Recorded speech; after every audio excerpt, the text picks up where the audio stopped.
because then they would know that what they were saying or how they were saying it, or the all in good fun teasing that they were dishing out to me was affecting me. And I didn't want to be, weak, or I didn't want to be a baby, or I didn't want to be any of those things, especially because they were not doing it to be harmful. But I distinctly remember inside shrinking. Hi, I'm Kate, your host of the She's Hungry podcast. Every week, I find myself down countless rabbit holes. I am absolutely one of those people that has 50 tabs equally open in my web browser and my brain. I'm reading books, reading articles, listening to interviews, comparing studies to snippets of podcasts, and watching YouTube, and yes, even TikTok, when I want to learn something quickly. I'm quite literally obsessed with investigating the world we live in. And so much like my browser history, on this show, anything goes. I'll share stories of my 30-something self living nomadically in my Sprinter van, alongside the latest research in behavioral psychology. We'll talk about therapy, inner child work, and what does it actually mean to do the work everyone goes on about. I'll share restaurants I'm loving, astrology happenings, and my latest human design downloads, probably from my best friend. For me, that's what being hungry is all about. Insatiable curiosity for this world, its diversity, and how we are co-creating a better one together. That's what we'll unpack here. This is understanding and storytelling meets brave conversations and even bolder questions.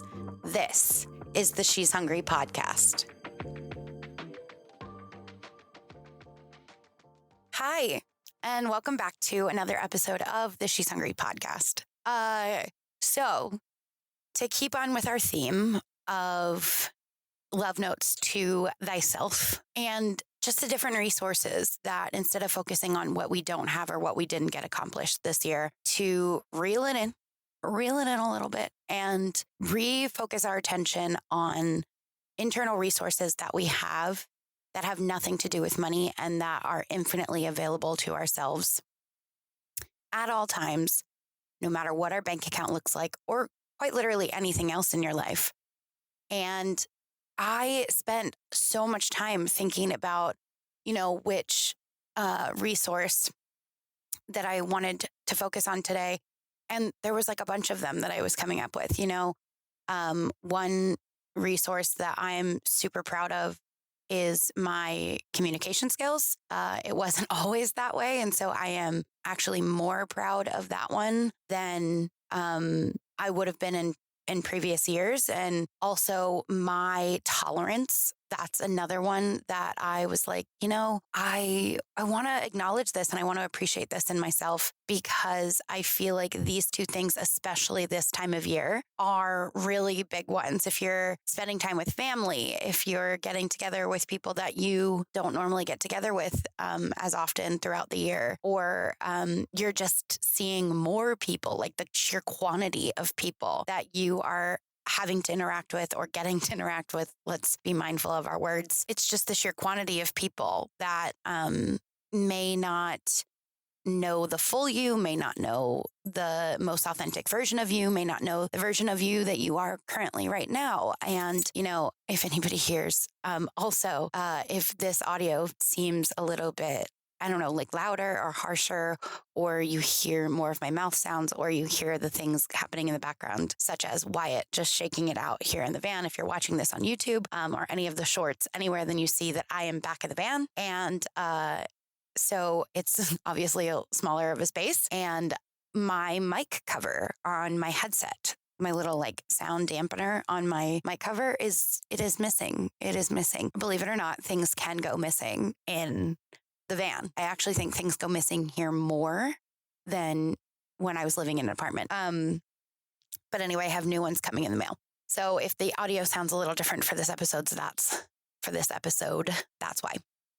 Anyway, to go back to just resources to lean into. And I think I'm inspired to kind of dive into maybe a little bit of both of them. So communication as a resource. So communication skills as a resource to lean on, and then also tolerance. So both of these things, if you ask me, or actually more accurately, I think if you asked my family growing up, my communication skills were just subpar at best.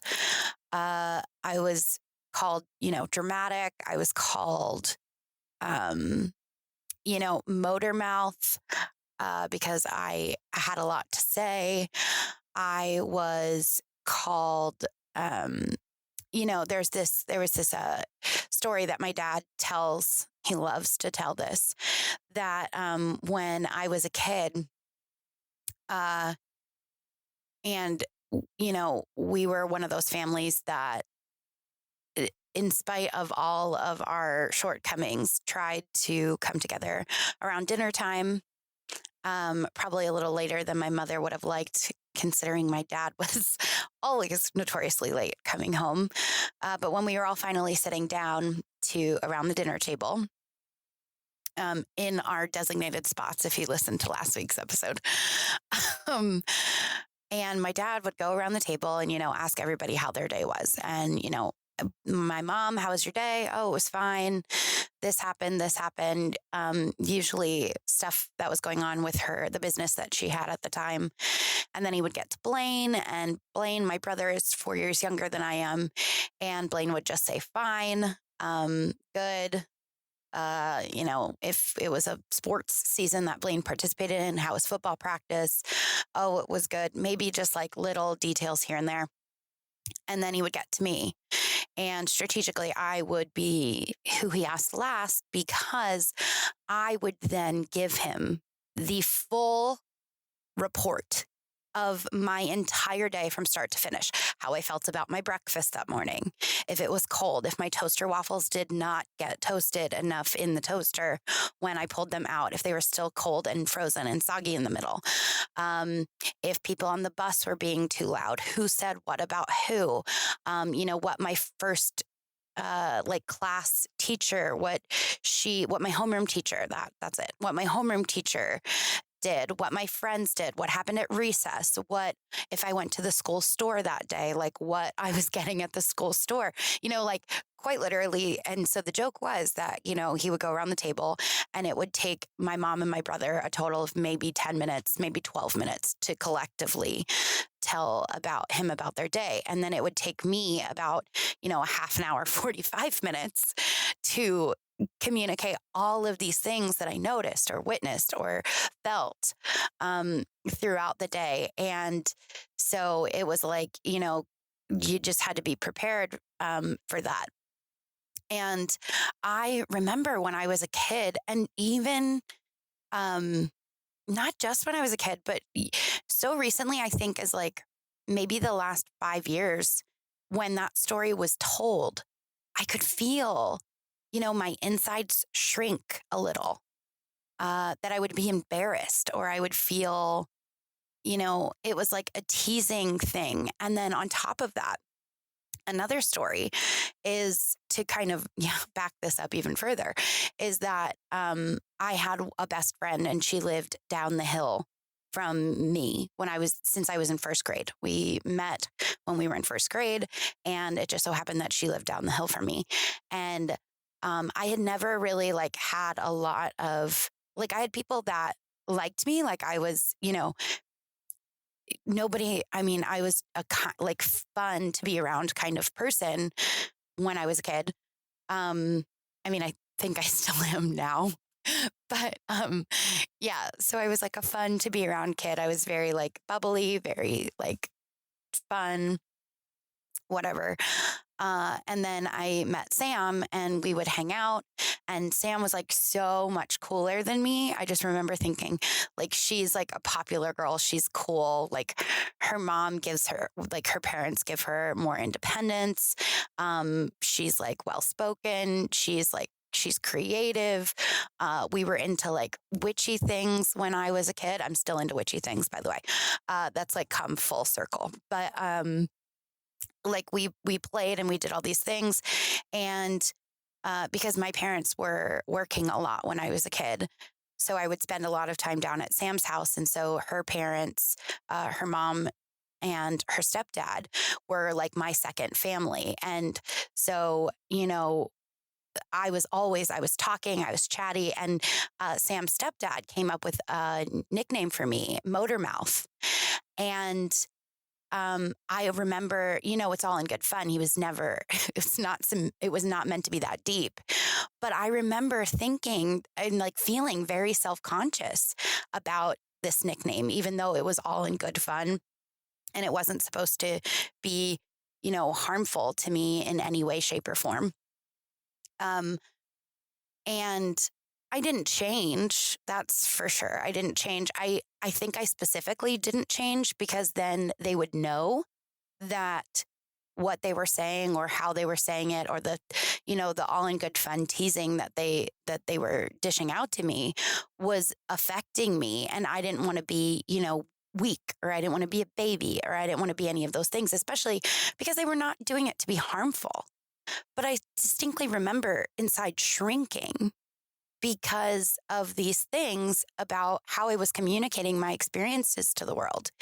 And I think over time, again, not that I changed, but I definitely became more selective and more specific about what came out of my mouth when it came to trying to make friends, especially after, specifically, I think in like junior high and high school, and then into college. When I was trying to make friends, I was like, okay, well, I get to reinvent myself to a certain degree. I don't have to be that person. I can, I can think all these things or feel all these things, but I can have quiet observations within myself. Especially, I think one of the catalytic moments for me inside of that was when I switched schools. So we moved. My parents buight a house, bought a house, and we moved, and I had switched elementary schools. And I really think that was the defining moment for me. And that was in fifth grade, I think. Fifth grade? Yeah. I think it was in fifth grade that I was like, oh, I had the wherewithal to understand that I got the opportunity there to reinvent myself and to be something just like not somebody that was just, not that I was like not outspoken, but because I definitely was. Ask them. But I took my observations inward. I definitely know that, and especially things that hurt my feelings, especially things that I thought, people might not receive very well. I just kept it inside of me. And over the years, I think because of that, I became a little bit resentful, and not in a way that was outwardly all that angry. But there would be moments, specifically, I remember one where when I started to learn more about communication skills and, to say what I'm feeling and to allow whoever the other party is or whatever's happening on the outside, then, fill in their half of the conversation and talk about how I'd started to see a therapist very briefly when I was in college, because I was in a really, call it for what it is, abusive relationship, and emotionally abusive and deeply, it was verbally and emotionally abusive. It really was. And, that's a story for another day. But anyway, this moment, I had got into working on cars, and at the time I was delivering pizza, and my Honda had the engine block cracked for I forget what reason, but it had started to have a leak in the head, and it was like leaking oil into my exhaust system, and it was real bad. And so if you know anything about Hondas, you can get like new motors that have low miles on them on eBay from like Japanese whatever for like pennies. Like it's a very cheap car to fix. And so we had one shipped, and then my boyfriend at the time asked a friend of his if we could borrow his garage. And then my father came out and was helping us with this project. And I was also, in that relationship, I was learning new skills about working on cars, and I was super into it. Plus, being in that kind of dynamic and that kind of relationship, I was looking for any in to like emotionally connect with my partner at the time. And I wouldn't even call him a partner, but like with this person at the time. And so we had been working on this car, and essentially him and my dad were working on this car, and I wanted to help more. And also then we had been working on it for hours and hours and hours, because the goal was to get it done over the weekend, because I needed it for work. I needed to be able to have it for work, delivering pizza again, quickly. Like we needed a quick turnover. And so we had been working on it for hours at that point. Anyway, long story short, he had made a comment, and I had made a comment back. And I was just, hitting this edge of like, it's this edge of tolerance of like, I cannot like, and also to like see them communicating and see them bonding, and to see that experience happen. I'm going to pause this really quick. And so to see them bonding and to see them talking and things like that, when our relationship was just so strained at the time. Plus there's like a lot of ins and outs of the communication dynamics of my family too, that were, going on behind the scenes. But then we got to a place where, I was cold. It was, if it wasn't in the fall, or if it wasn't in the winter, then it was in the fall. It was cold in that garage. There wasn't any heat. And I had just hit my limit. And he had made a comment about me being whiny or me being whatever. And I don't know what I said, but I said something back. And I remember him throwing this tool, I think it might have been a wrench or something like that, on the ground, and he stormed out of the garage. And my father just looked at me with this just like incredulous look on his face. I think that's the word. And then he said to me, "You know what? You are vicious. You are absolutely insufferably vicious." And I will never to this day forget that, because, there was resentment mixed even in with that comment, because it's like, how do you think I got this way? How do you think I got this way? But also in that same respect, going back to why I am, proud. And the whole point of this is to acknowledge how far that I've come with these resources inside of me, is that all of these instances allowed me to gather information on who and how I wanted to be.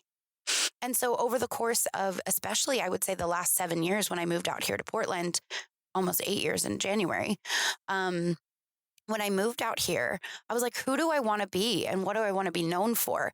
And, to this day, my dad said my even just a phone call he gave me this afternoon, because of a person that he met that reminded him of me. He used one of the, descriptors of her as, lack of filter, and that's it. Like, I believe in, like, I'm not just going to, go up to a random person and tell them what I like, unload all these things now. I'm more discerning, which maybe is another resource that I'm proud of, but I'm more discerning about how I communicate and based on who I want to be. And, but that is one thing that, again, this like, oh, she has a lack of filter. And my dad used to say, your lack of filter is your best and your worst quality.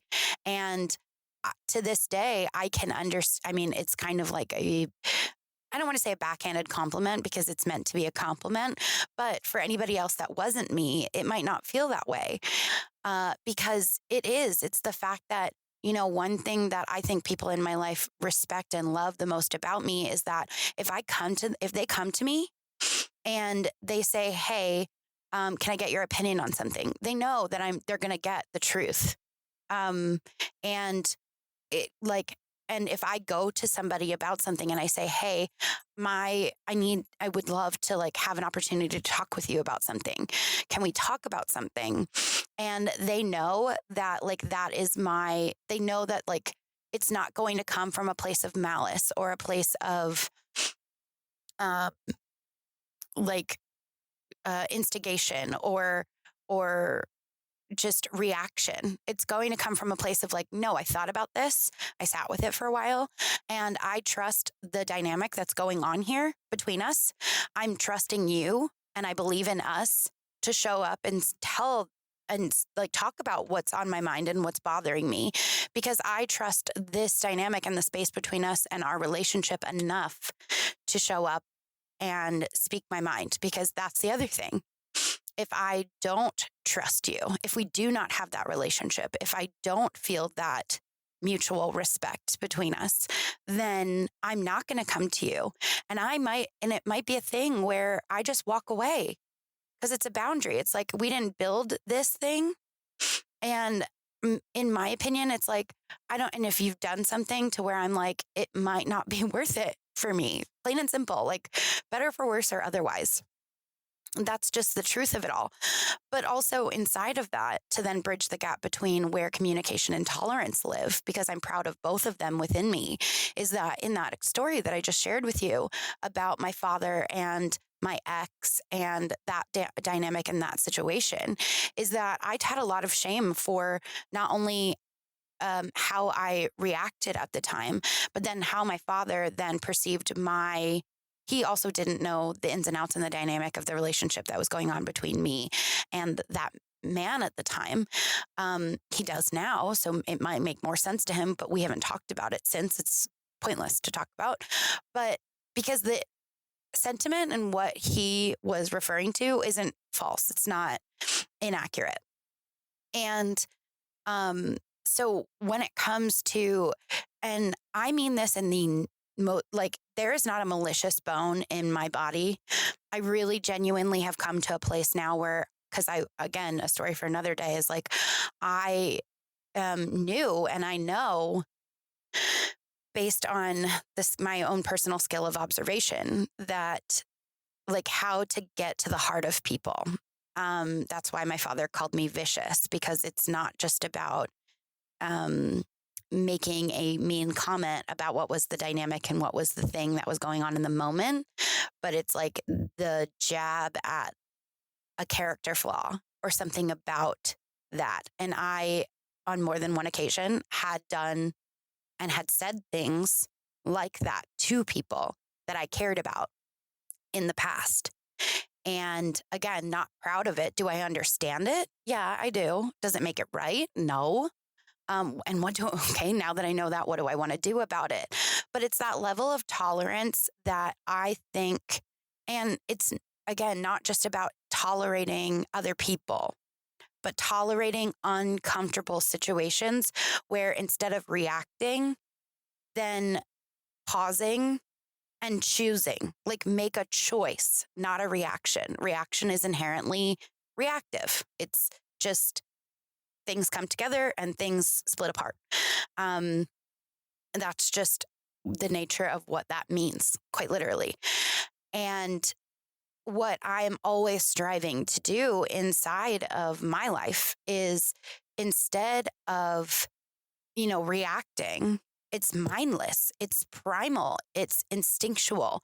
The problem with that is these primal instinctual things have years and layers of trauma, for better or worse or otherwise. Like, you don't get to choose that. They have conditioning from childhood on top of them. So as much as we'd like to say, oh, like that's, it was just a reaction.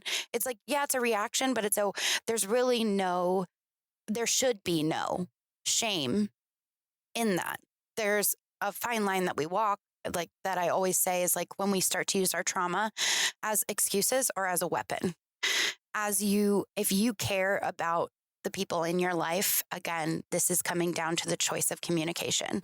It's saying that, maybe I didn't show up to the best of my ability, and I care about this enough to want to try and to want to apologize for my actions or my inactions.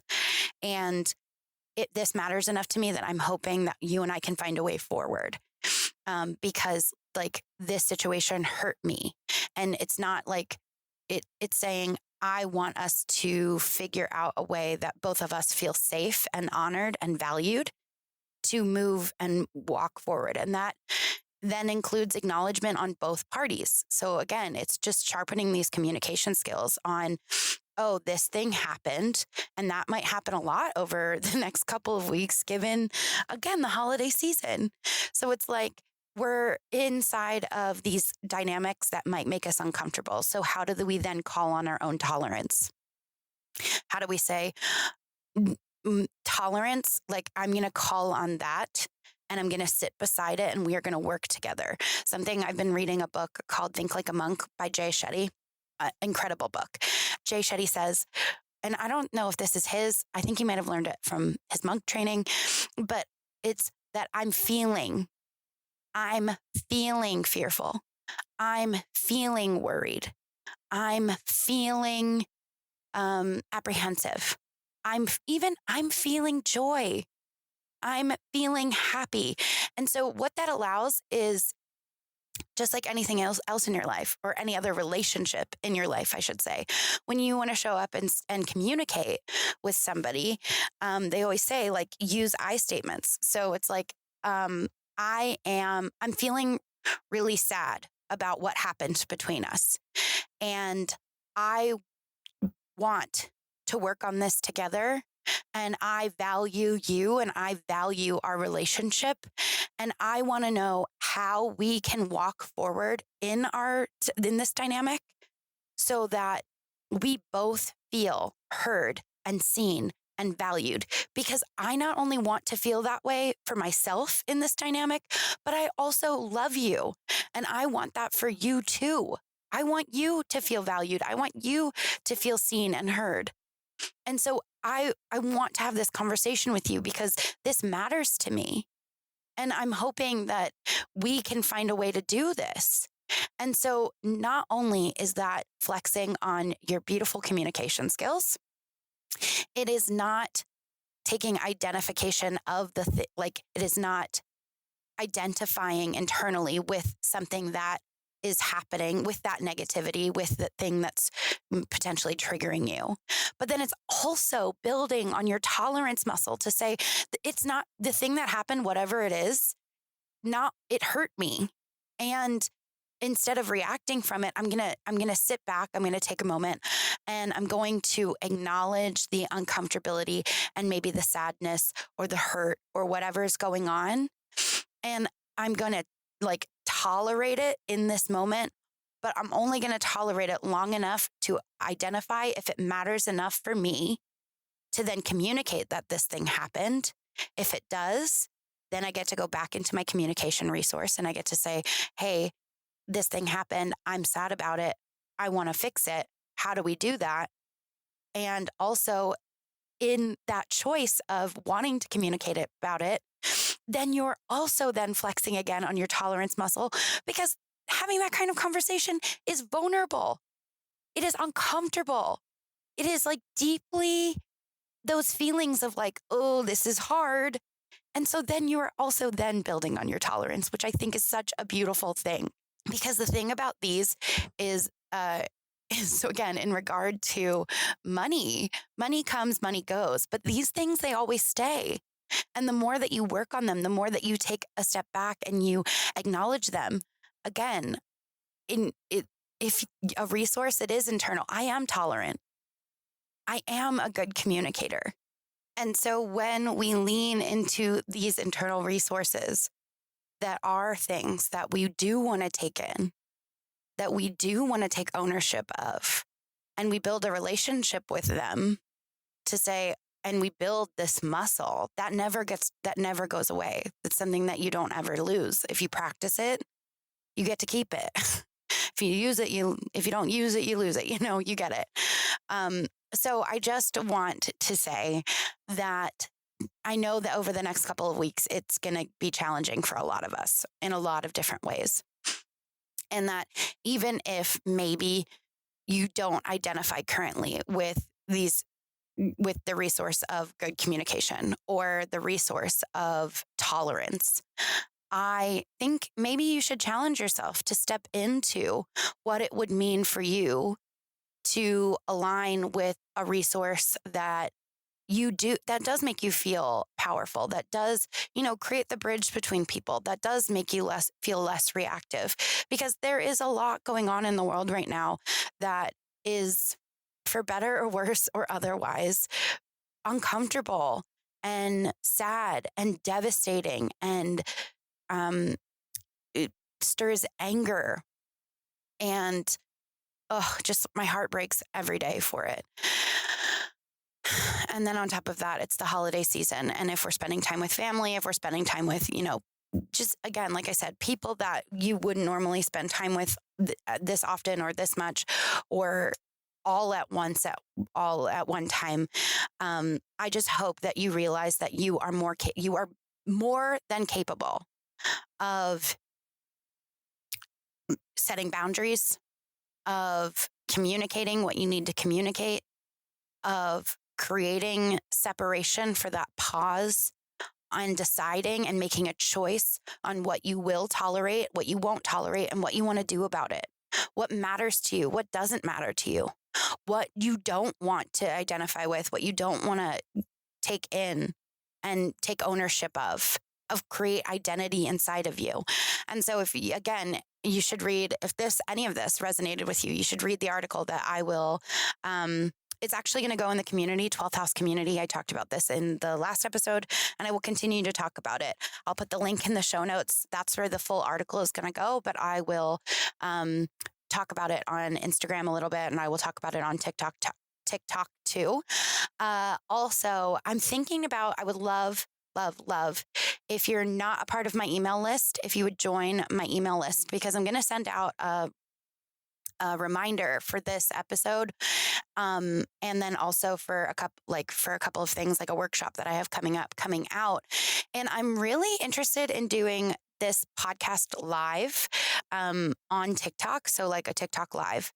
And if that's something that you would listen to or watch, it's going to be called She's Hungry After Dark. I think, don't hold me to that, please. Like, if we're going to have a relationship here, which I really want us to have, something that I have a ton of ideas, like a million ideas all the time. And I think that they all sound like a really good idea. Otherwise, I don't think I would say them out loud at all. But then I realize when I say them, my energy levels for what I have the energy levels that I have for the commitments that I make, or for ideas that I have that I just like think are fun, is like, it's imbalanced. It's not all there. So I like to just say things, but something that really helps me bring things to life is that if I know people will show up and have community with me, that's like a huge part of who I am, is community and conversation. And if I knew people would like show up and hang out, and basically it's going to be like a live podcast, and then also like a Q&A conversation, like let's talk about it after the actual live podcast. So if you would come and you would watch, I'm also open to doing it on Twitch if that's something that's like more interesting for you. But anyway, it's just something that I'm putting around, but I would love people's opinions and feedback on it, simply because like it's not fun for me if we don't do it together.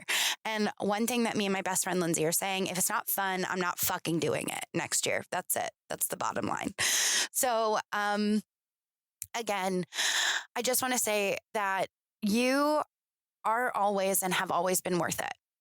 You are worth somebody else like sitting down in an uncomfortable conversation for. You are worth showing up for. You are worth setting a boundary for. You are worth it. You've always been worth it. You don't have to do a damn thing for the rest of your life to be worth it. You are worth people showing up. You are so loved.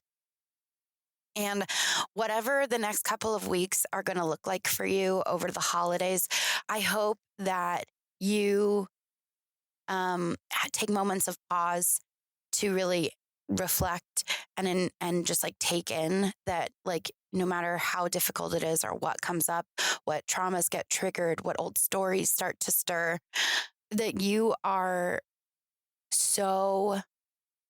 enough. You're worth it. And that no matter what happens over the next couple of weeks, you are always in choice on how you want to respond to whatever comes to the surface. And you're never alone, ever. It's something I've been really, if you don't follow me on Instagram, please follow me on Instagram, because something that's been coming up for me recently is like, how do I serve people? And one way that feels effortless to serve people is to remind them how truly powerful and special and resilient they are. And so I've been taking to my Instagram stories pretty frequently lately to just pop on there and say, like, you are enough. You are beautiful. Whatever expectations you have for Monday, let them go. Whatever you didn't get done by Friday, it doesn't matter. That there's time, and that who and how you are is the most important thing to take in and to emanate in the world. Who and how you want to be. Think about that. Who you want to be and how you want to be. That's a choice that you get all the time. Isn't that beautiful? That makes me so freaking excited. Oh my gosh. All right. Well, this episode's long enough now. I love you all. There will be another episode coming on a Friday before, well, it's just going to be on the Fridays or whenever they're coming out. I'm going to set an expectation for Friday, but we know how I feel about expectations. We're going to work on consistency in the new year. I promise. Okay. Well, I love you all. Like I said, in the show notes, there'll be things about the 12th house community. There will be things about the workshop I have coming up, and there will be a sign up for my newsletter, because that is honestly the place I live the most. And I'm starting to branch out into like creating content for the 12th house community, but it's just a slow build. This time of year, everything feels a little bit slower. So that's where I'm at. But like I always say, I appreciate you being here. I appreciate you. You are just so powerful. And I am so grateful that in all the things you could be doing right now, you decided to spend this time with me. I never take that for granted. I will never take that for granted. Time is valuable. It's the only thing that we never get back. And I appreciate you for spending yours with me. Until next time, like we always say, always stay hungry. Well, there you have it. Another episode of the She's Hungry podcast. If you love this episode, please share it on your social platforms. It would mean the world to me. Also, wherever you're listening to this episode, make sure you're subscribed or following along so you never miss an update. And if you're feeling extra cheeky, then leave a review. Until next time.